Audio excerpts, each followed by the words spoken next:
بسم اللہ الرحمن الرحیم ناظرین، آج ہم بات کریں گے کہ پاکستان کی جو ایگریکلچر پروڈکٹس ہیں ان کی کن کن ممالک میں جو ہے وہ ڈیمانڈ بڑھتی جا رہی ہے، جس سے پاکستان کا جو زرعی شعبہ ہے اس کو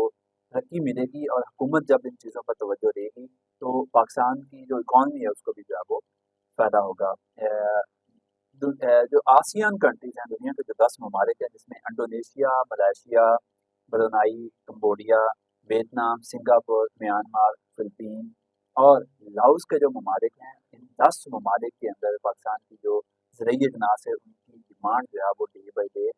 بڑھتی جا رہی ہے۔ تجارت کیسے کرنی ہے،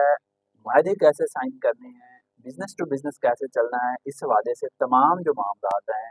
ان کو راجہ حسن اختر صاحب جو ہیں وہ دیکھ رہے ہیں۔ راجہ حسن اختر صاحب Lahore chamber of commerce and industry کی جو آسیان کمیٹی ہے اس کے چیئرمین ہیں، اور ان کی کوشش ہے کہ زیادہ سے زیادہ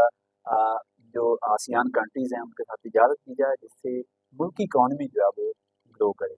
تو ہم راج صاحب سے بات کرتے ہیں۔ راج صاحب السلام علیکم۔ وعلیکم السلام ورحمۃ سر یہ بتائیے گا کہ آسیان کے ساتھ جو ہے وہ آپ کام کر رہے ہیں، تو اب تک جو ہے وہ کتنی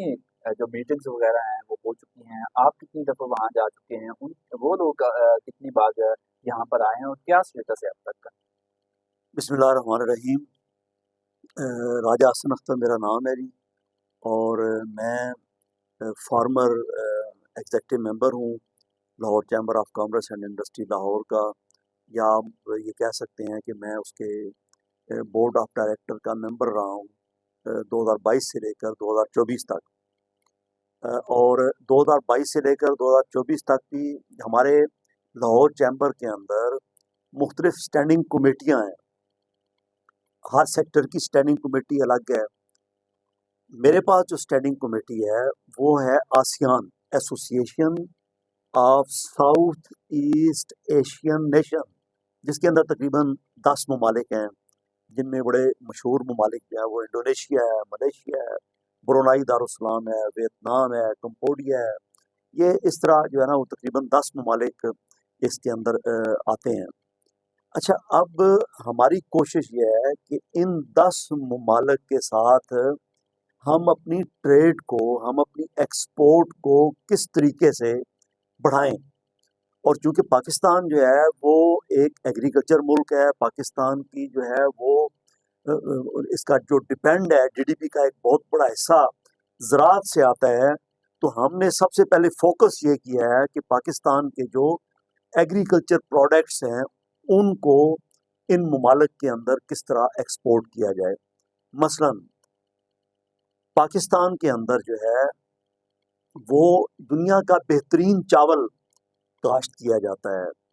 ہماری کوشش یہ ہے کہ پاکستان جو ہے وہ ان ممالک کے اندر پاکستان کے چاول کو، اس کی ایکسپورٹ کو بڑھایا جائے، اس کے لیے نئی منڈیاں تلاش کی جائیں، نئے اس کے اندر جو وینیو ہیں وہ ہم ڈھونڈ کے سامنے لائیں، نئے بائر سامنے ہم لے کے آئیں، تاکہ پاکستان کے چاول کی ایکسپورٹ کو ان 10 ممالک کے اندر بڑھایا جا سکے۔ پاکستان کے اندر دنیا کا، ہمارے پاس دنیا کے بہترین مسالہ جات ہیں۔ اچھا راج صاحب، مسالہ جات سے پہلے آپ نے چاول کی بات کی۔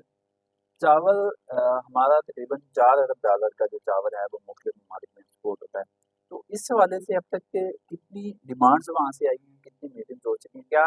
لگ رہا ہے کہ اگلے 1 یا 2 سال میں یہی ایکسپورٹ جو $4 ارب کی ہے یہ $6 سے $7 ارب تک جانے کی دیکھیں، توقع ہے؟ وہ جو آپ بات کر رہے ہیں $4 ارب کی، وہ پوری دنیا کی ہے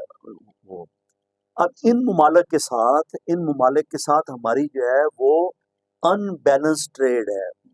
یعنی ہم یہ چاہتے ہیں کہ اس جو ان بیلنس ٹریڈ ہے اس کو بیلنس ٹریڈ میں بدلا جائے، اس کو بائی لیٹرل ٹریڈ میں بدلا جائے۔ صحیح۔ ان 10 ممالک کے اندر انڈیا کا بہت زیادہ انفلوئنس ہے، انڈیا کے جو پروڈکٹس ہیں ان کی مارکیٹ یہاں بہت زیادہ ہے۔ ہم یہ چاہتے ہیں کہ اس یہ بہت بڑی منڈی ہے آسیان کی، اس میں پاکستان کے لیے سپیس پیدا کی جائے، تو اس کے لیے چاول جو ہے وہ بہترین چیز ہے۔ دوسرے نمبر پہ آتے ہیں ہمارے مسالہ جات آتے ہیں کہ ہمارے پاس مرچ بڑی اچھی ہے، ہمارے پاس دھنیا بڑا اچھا ہے۔ تو یہ جو مسالے ہیں ان کو ان کی ویلیو ایڈیشن کے بعد صحیح ویلیو ایڈیشن کے بعد اچھی پیکنگ میں اگر ہم ان ممالک کے اندر ان کو ایکسپورٹ کریں تو ہم اپنی ایکسپورٹ میں خاطر خواہ اضافہ کر سکتے ہیں۔ اس کے بعد آتا ہے کہ ان ممالک کے اندر ہم پاکستان کے پاس جو ہے وہ سندھ کی کھجور بڑی جو ہے وہ بڑی مشہور ہے، اور سندھ کے اندر جو ہے وہ جتنا بھی چھوارا پیدا ہوتا ہے وہ سارے کا سارا ہم انڈیا کو ایکسپورٹ کرتے ہیں۔ صحیح میں یہ چاہوں گا کہ اب اس چھوارے کو، کھجور کو، ان 10 ممالک کے اندر بھی، کیونکہ ان میں بہت سارے ممالک جو ہیں وہ جو ہیں وہ مسلمان ممالک ہیں، اور ان مسلمان ممالک کے اندر جو ہے وہ رمضان کے اندر کھجور کی بڑی ڈیمانڈ پیدا ہوتی ہے، صحیح تو ہم وہ کھجور ہم ایکسپورٹ کر سکتے ہیں۔ اس کے علاوہ ان ممالک کے اندر ہم مرغی کا گوشت ہم ایکسپورٹ کر سکتے ہیں، صحیح ہم میٹ ایکسپورٹ کر سکتے ہیں، مٹن ایکسپورٹ کر سکتے ہیں، ہم بیف ایکسپورٹ کر سکتے ہیں، ہم جڑی بوٹیاں ایکسپورٹ کر سکتے ہیں، جس طرح ہم آپ اپنا کہہ رہے ہیں کہ ہم ٹیکسٹائل اور ٹیکسٹائل کے جو بائی پروڈکٹس ہیں ہم ان کو ایکسپورٹ کر سکتے ہیں۔ ہمارے پاس دنیا کا بہترین لیدر ہے، ہم لیدر اور لیدر کے جو بائی پروڈکٹس ہیں ان کو ان ممالک کے اندر ہم ایکسپورٹ کر سکتے ہیں، اور یہ کام کوئی اتنا مشکل کام نہیں ہے۔ میں یہ سمجھتا ہوں کہ اگر ہم تھوڑی سی محنت کریں اور اگر حکومت جو ہے وہ تمام راجہ صاحب یہاں پہ میں آپ کو ٹوکوں گا کہ ابھی تک کا رسپانس کیا ہے دونوں سائڈ سے؟ اچھا حکومت کتنا کوآپریٹ کر رہی ہے، آپ کتنا کام کر رہے ہیں، وہاں سے کیا رسپانس آ اچھا رہا رسپانس، اب دیکھیں رسپانس کا تب پتہ چلتا ہے جب آپ کا کسی دوسرے ملک کے ساتھ، اس ملک کی بزنس کمیونٹی کے ساتھ، اس ملک کے تاجروں کے ساتھ، صنعت کاروں کے ساتھ جب آپ کا انٹریکشن ہوتا ہے، ہے؟ وہ انٹریکشن ابھی تک کتنا ہو چکا جب ہماری بزنس ٹو بزنس میٹنگز ہوتی ہیں تو اس کے اندر پتہ چلتا ہے کہ وہ جو تاجر ہے، صنعت کار ہے ان ممالک کا، وہ ہمارے ساتھ بزنس کرنے میں کتنا انٹرسٹڈ ہے، یا پاکستانی پروڈکٹ کے اندر کتنا تو انٹرسٹڈ ہے۔ راجہ صاحب کتنی ابھی ریسنٹلی آسیان ممالک سے ایک تقریباً 76% پرسنز کا 76 لوگوں کا 10 ممالک سے ایک ڈیلیگیشن جو ہے وہ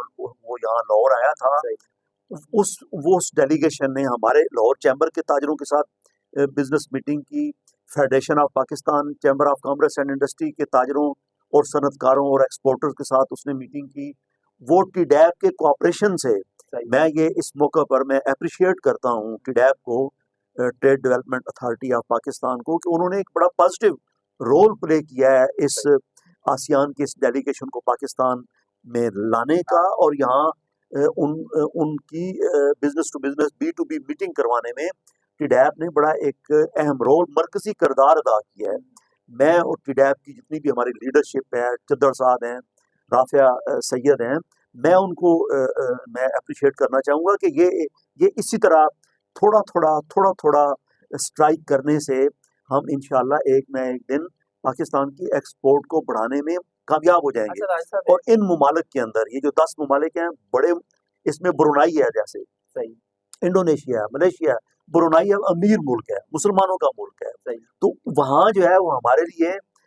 بات چیت کرنا، وہ اردو سمجھتے ہیں، اور وہ اس میں لوگ، آپ کی ایک رسپیکٹ ہے پاکستان کی۔ ان سارے ممالک کے اندر، آسیان کے 10 ممالک کے اندر پاکستان کی رسپیکٹ ہے، اور یہ بات آپ نواز سانگرا صاحب آپ ذہن میں رکھیں کہ جن ممالک یا جس ملک کے اندر وہاں پاکستان کی عزت ہے، پاکستانیوں کی عزت ہے، وہاں پاکستان کی پروڈکٹ کو بھی الٹیمیٹلی وہ عزت ضرور دی جاتی ہے، اور پاکستان کا جو پروڈکٹ ہے وہ وہاں اپنی مارکیٹ میں جگہ بنانے میں کامیاب ہوتا ہے۔ راجہ صاحب یہ بتائیے گا کہ فائنلی کہ آپ کہہ رہے ہیں کہ آسیان ممالک کے ساتھ ہماری جو تجارت ہے اس میں آنے والے ٹائم میں جو ہے وہ اضافہ ہونے کا چانس ہے، جس سے ایک تو ایکسپورٹس بڑھیں گے، دوسرا جو ایگریکلچر ایکسپورٹس ہیں اس میں اضافہ ہو سکتا ہے، پاکستان کی جو نئی اکانومی ہے اس کو فائدہ ہو سکتا ہے۔ یس، بالکل اس کے اندر فائدہ ہو سکتا ہے، اور میں یہ سمجھتا ہوں کہ ہمارے پاس جو ہے نا وہ پچھلے دنوں ایک ڈیمانڈ آئی ہوئی تھی کہ جو ہمارے پاس دنیا کا بہترین، اس کو انگلش میں سیسمی سیڈ کہتے ہیں، تل، جو سفید تل ہوتا ہے، کالا تل ہوتا ہے، پاکستان میں اس کی بڑی پیداوار ہوتی ہے۔ اب کسی نے یہ سوچا بھی نہیں ہوگا کہ پاکستانی کالے تلوں کا اور سفید تلوں کا دنیا کے اندر کتنی ڈیمانڈ ہے، تو ہم پاکستان کے مکئی کی کتنی ڈیمانڈ ہے، پاکستان کے